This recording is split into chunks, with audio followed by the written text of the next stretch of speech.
सियासी मैदान का रुख करें। पंजाब के ठंडे ठार मौसम में सियासी पारा गर्मा गर्म। इमरान खान कहते हैं पंजाब असेंबली में एतमाद के वोट की तैयारी कर रहे हैं। इंकशाफ किया कि हमारे लोगों को अप्रोच किया जा रहा है। 3 अरकान असेंबली भी बता चुके हैं। गिनती मुकम्मल, अरकान पूरे, तैयारी पक्की। अदालत 11 जनवरी को भी कहेगी तो परवेज इलाही फौरी तौर पर एतमाद का वोट ले लेंगे। इमरान खान ने वाजे कर दिया, कहा लोटो की एक्सपायरी डेट खत्म हो चुकी। कोर्ट रिपोर्टर्स से बातचीत में इमरान खान ने कहा कि एतमाद के वोट में एस्टेब्लिशमेंट न्यूट्रल नजर नहीं आ रही। हमारे लोगों को अप्रोच किया जा रहा है। 3 लोग इस हवाले से बता चुके। इमरान खान ने ये भी कहा कि लड़ाई एस्टेब्लिशमेंट से नहीं, इंसाफ के हुसूल के लिए है। कप्तान ने 2 टोक अंदाज में कहा कि चोरों से कोई मुज़ाकरात नहीं हो सकते। जनरल रिटायर्ड बाजवा करप्शन को बुरा नहीं समझते थे।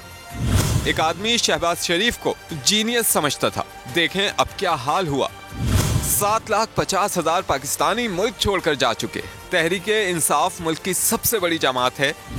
दीवार से लगाया जा रहा है। मुझे नाअहल करने की कोशिश की जा रही है। चोरों को सियासी तौर पर दोबारा जिंदा करने के लिए पॉलिटिकल इंजीनियरिंग हो रही है।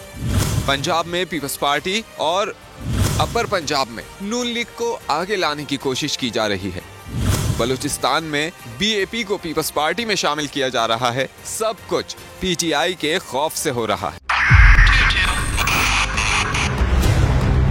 2022 बहुत सारे तोहफे भी देके गया पाकिस्तान की आवाम को। पाकिस्तान की आवाम को एक तोहफा ये दिया कि आवाम को पता चल गया कि पाकिस्तान का मीडिया क्या है। हक और सच का सफर साल 2022 में बोल रहा नंबर 1। हमने बहुत सारे शोज और ट्रांसमिशंस की। पूरा साल मुसलसल जदोजहद में निकल गया कि ये वोट ऑफ कॉन्फिडेंस के पीछे कौन लोग थे।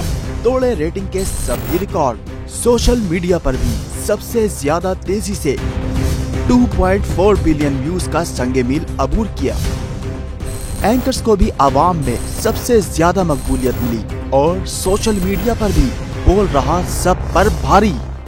सब्सक्राइब करें और बेल दबाएं ताकि कोई खबर रह न जाए।